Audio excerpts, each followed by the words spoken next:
मेरे प्यारे भक्तों, आपको इस वीडियो में वह रहस्य बताएंगे कि जीवन में सुख, शांति और रोग, बीमारी सब नष्ट हो जाते हैं। केवल यह रहस्य जानकर लिए हम बताते हैं। मेरे प्यारे भक्तों, वीडियो को लाइक कर देना, चैनल को सब्सक्राइब कर लेना और कमेंट में जय श्री हरि जरूर लिख देना। आज सुनिए भगवान विष्णु की अद्भुत प्रेरणादायक कथा। सबसे बड़ा दान कौन सा है? सृष्टि के आदिकाल में जब दिशाएं नई नई थी, जब पृथ्वी पर हवा की पहली लहरें बहना शुरू हुई थी, जब जल में पहली चंचलता और अग्नि में पहला ताप उत्पन्न हुआ था, तब देवताओं के लोकों में एक अत्यंत सूक्ष्म प्रश्न उठ खड़ा हुआ। यह प्रश्न इतना सरल था कि हर कोई समझ सकता था और इतना गहरा कि देवताओं से लेकर ऋषियों तक सभी को सोचने पर विवश कर देता था। यह प्रश्न था, सृष्टि में सबसे बड़ा दान कौन सा है? और यह प्रश्न किसी सामान्य सभा में नहीं उठाया गया था। यह प्रश्न ब्रह्मलोक से लेकर वैकुंठ तक गूंजा और उसका उत्तर जानने की इच्छा हर देव, हर किन्नर, हर ऋषि, हर ज्ञानी में जागृत हुई। क्योंकि दान वह शक्ति है जो धर्म की जड़ें मजबूत करती है। दान वह मार्ग है जो मनुष्य को देवत्व के निकट लाता है। दान वह दीपक है जो अभाव के अंधकार में प्रकाश बनकर जलता है।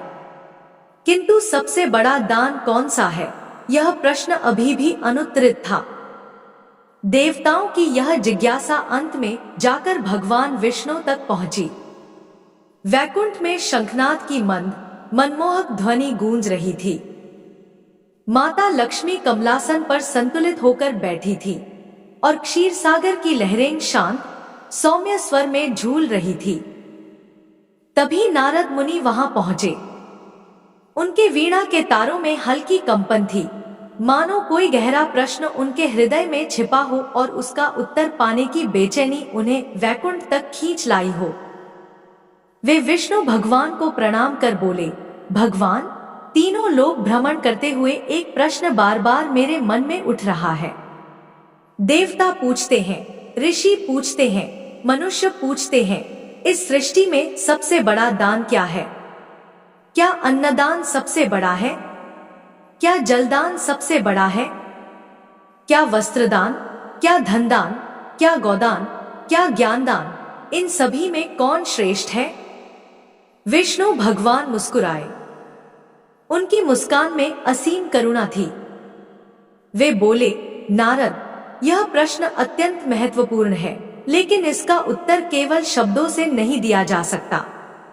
दान का महत्व परिस्थिति पर, भाव पर और दाता की नियत पर निर्भर करता है।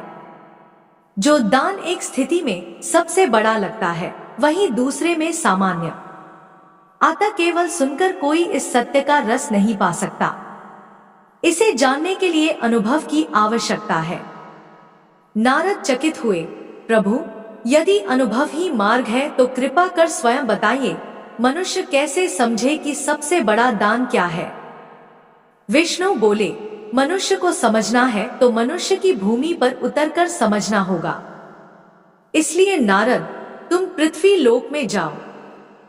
वहां दो व्यक्तियों से मिलो, एक अत्यंत धनी जिसके पास अपार संपत्ति है, और एक अत्यंत निर्धन जिसके पास शरीर के अतिरिक्त कुछ भी नहीं।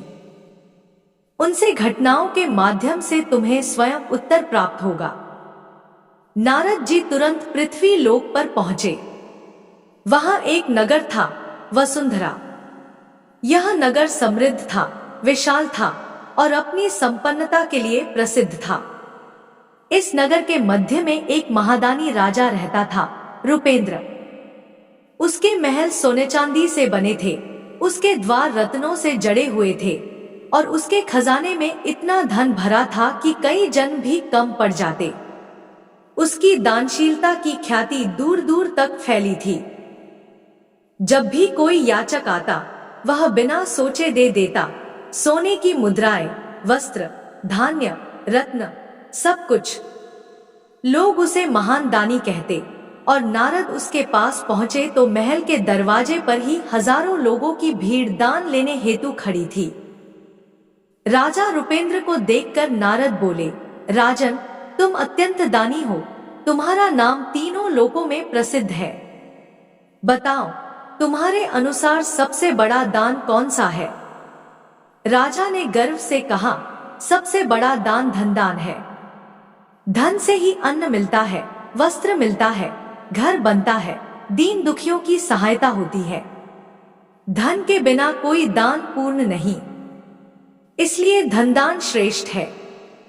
नारद मुस्कुराए पर बोले कुछ नहीं। उन्होंने मन ही मन सोचा, ये उत्तर अभी अधूरा है। वे आगे बढ़े और नगर के दूसरे छोर पहुंचे। वहां एक वृद्ध था, नागदेव। उसके पास कुछ भी नहीं था, न घर, न धन, न वस्त्रों की पर्याप्तता, न खाने को भरपेट भोजन। वह दिन भर मजदूरी करता और जो मिलता उसमें अपना जीवन किसी तरह चलाता। नारद उसके पास गए और बोले, नागदेव, तुम निर्धन हो, लेकिन तुम्हारे हृदय में क्या विचार है? सबसे बड़ा दान क्या है? वृद्ध ने शांत भाव से उत्तर दिया, महात्मा, मैं निर्धन हूं, मेरे पास देने को बहुत कुछ नहीं, पर मेरे अनुभव में सबसे बड़ा दान है अपनी क्षमता से अधिक किसी को राहत देना। चाहे वह भोजन हो, चाहे सहारा हो, चाहे शब्द हो। लेकिन सबसे कठिन दान है अपनी सुविधा का दान। जो अपनी सुविधा छोड़ देगा वही सबसे बड़ा दानी होगा। नारद को यह उत्तर गहरा लगा, पर कथा अभी आगे बढ़नी थी। विष्णु भगवान का संदेश अभी पूर्ण नहीं था। इसी बीच नगर में एक भीषण घटना घटित हुई। एक भयंकर अकाल पड़ा। खेत सूख गए, नदियां सिकुड़ गई, तालाब खाली हो गए और नगर के लोग भूख प्यास से व्याकुल हो उठे। धनवानों के खजाने भले ही भरे थे, लेकिन अन्न दुर्लभ। बड़े घरों में भी आग नहीं जल रही थी। लोग भूख से तड़पने लगे। राजा रुपेंद्र के महल में सोने चांदी के पहाड़ थे, पर अन्न का एक दाना भी नहीं। लोग उसके दरवाजों पर दान मांगने आए तो उसे पहली बार समझ आया कि धन की सीमा है, धन सब कुछ नहीं कर सकता। लोगों की आंखों में भय था, पेट खाली थे और राजा असहाय खड़ा था। नारद यह दृश्य देख रहे थे। अब वे उस वृद्ध नागदेव के पास पहुंचे। वह भी भूखा था, थका था, पर उसके झोपड़े में एक छोटी सी मटकी थी जिसमें मात्र एक मुट्ठी चावल बचा था। ठीक उसी समय एक भूखी स्त्री अपने 2 बच्चों के साथ उसके द्वार पर आई। वह बोली, बाबा, 2 दिन से बच्चों ने अन्न नहीं खाया, कुछ मिल जाए तो भगवान आपका भला करेगा। नागदेव ने अपनी मटकी खोली। उसमें इतनी मात्रा थी कि यदि वह बांट देता तो स्वयं के लिए कुछ नहीं बचता। लेकिन उसकी आंखों में दया की लौ जगमगा उठी। उसने बिना एक क्षण सोचे वो पूरा चावल उस स्त्री और उसके बच्चों को दे दिया। स्वयं पानी पीकर बैठ गया। नारद के नेत्र भर आए। वे तुरंत वैकुंठ पहुंचे। विष्णु भगवान मुस्कुराकर बोले, नारद, अब बताओ सबसे बड़ा दान कौन सा है? नारद बोले, प्रभु, अब मैं समझ गया हूं।